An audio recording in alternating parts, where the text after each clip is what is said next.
Penyalahgunaan data pribadi konsumen menjadi sorotan publik dan menimbulkan kegelisahan. Maling data pribadi pun bisa siapa saja, mulai dari pengelola fintech, perbankan maupun oknum lainnya. Apa saja kecerobohan yang membuat data pribadi Anda bocor dan bagaimana cara mencegahnya? Ani Rami sudah punya datanya untuk Anda. Silakan Ani.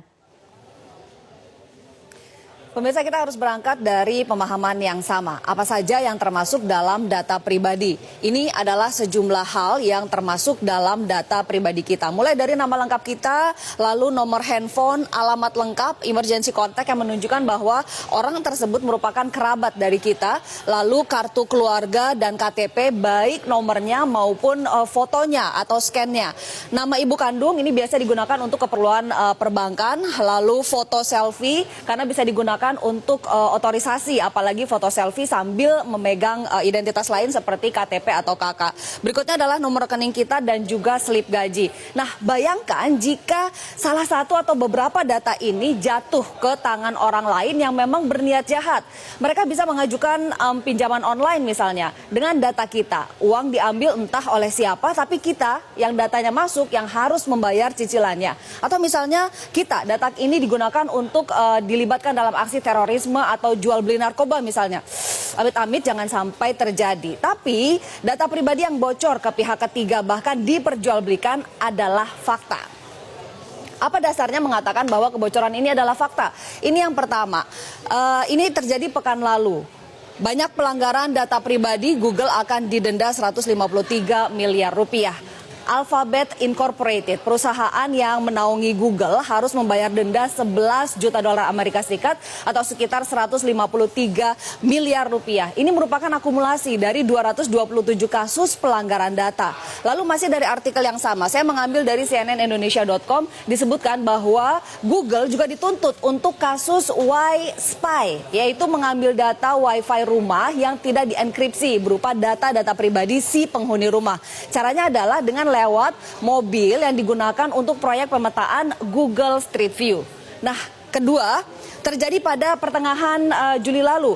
Ada 70 pengemudi ojek online atau ojol di Pontianak yang menerima tagihan utang. Besarnya tidak tanggung-tanggung, mulai dari 1 juta sampai 23 juta rupiah. Padahal mereka tidak pernah mengajukan pinjaman sama sekali.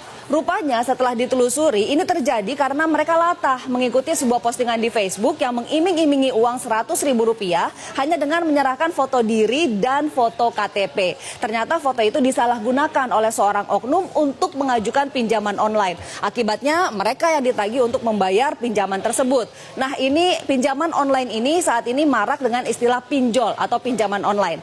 Nah, ketiga juga faktanya adalah ada pegiat keamanan siber yang dengan mudah membongkar aplikasi pinjol atau pinjaman online yang ternyata tidak menjaga kerahasiaan data pribadi penggunanya, sehingga pihak ketiga dengan mudah bisa melihat basis data pengguna aplikasi pinjaman online tersebut. Dan keempat tadi yang sudah disebutkan oleh Sumiang bahwa ada sebuah kelompok di Facebook namanya adalah Dream Market Official, tapi kemudian sudah berganti nama menjadi Jual Beli All Game dan sekarang diduga sudah berganti nama lagi. Ini adanya di Facebook dengan anggota lebih dari 71.000 orang. Isinya dari grup ini adalah kebanyakan jual beli data.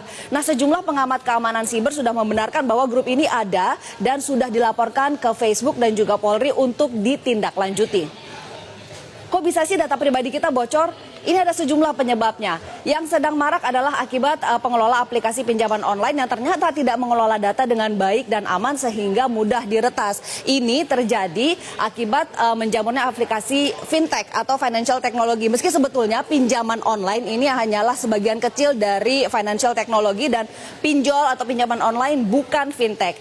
Fintech menjamur, pinjol menjamur, tapi ternyata pengelola menggunakan aplikasi template, tidak membangun aplikasi sendiri. Sehingga kalau satu bisa diretas, maka yang lainnya tinggal menunggu waktu saja.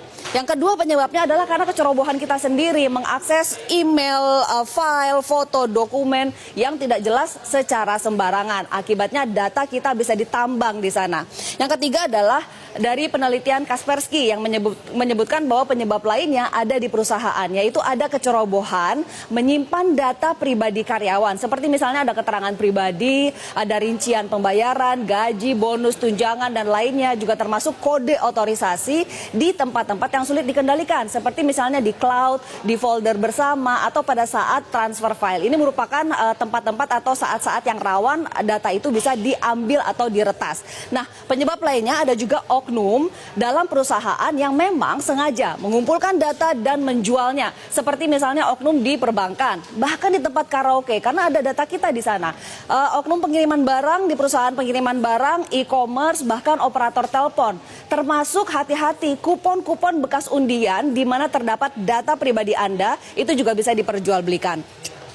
Lalu apa sih yang bisa kita lakukan untuk melindungi data pribadi kita? Ombudsman Republik Indonesia sudah memperingatkan agar kita berhati-hati memberikan data pribadi kepada perusahaan yang mewajibkan mengisi data dengan super lengkap. Kita harus kritis untuk melihat seberapa perlu kita memberikan data tersebut. Jangan memberikan data berlebih yang ternyata tidak relevan dengan jasa yang diberikan. Ini kita harus hati-hati memberikan data pribadi. Nah, ini juga berlaku untuk setiap aplikasi yang kita unduh di ponsel. Kritislah dengan permintaan akses ponsel kita. Misalnya aplikasi musik, tapi ingin dapat akses untuk ke kontak, bahkan ke file telepon, ke file foto, file video kita, itu kan tidak ada hubungannya. Nah, jika memang aplikasi tersebut meminta akses terlalu banyak, tinggalkan saja, jangan diunduh.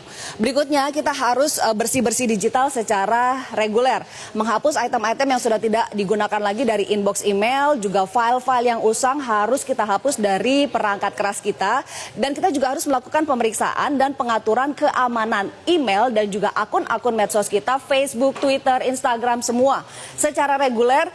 Kita gunakan password yang rumit dan ganti secara berkala. Jangan sembarangan login ke situs-situs yang tidak jelas, seperti misalnya situs kencan online dengan menggunakan alamat email yang terhubung dengan layanan perbankan. Ini sangat berbahaya. Dan yang ketiga adalah sebisa mungkin jangan unggah, scan, atau foto online. Foto selfie kita sekali lagi bisa digunakan untuk memberikan otorisasi, apalagi foto selfie sambil memegang identitas lain seperti KTP. Demikian juga dengan kartu identitas, KTP, KK, dokumen penagihan, termasuk tiket perjalanan, jangan pernah diunggah ke online. Keren sih mengunggah tiket perjalanan ke sosial media, apalagi tiket ke luar negeri. Tapi hati-hati, ini juga berarti mengumumkan kepada media Anda tidak berada di rumah dan bisa menjadi undangan bagi pihak yang berniat jahat untuk datang ke rumah Anda saat Anda tidak ada di rumah. Yang kedua, yang berikutnya adalah perusahaan perlu menumbuhkan budaya peduli bisnis dan keamanan. Perlu ada edukasi bagaimana peran karyawan dan juga langkah-langkah yang perlu diambil untuk menjaga keamanan data perusahaan. Sehingga sumber kebocoran, jika memang berasal dari perusahaan, itu sudah ditutup sumbernya.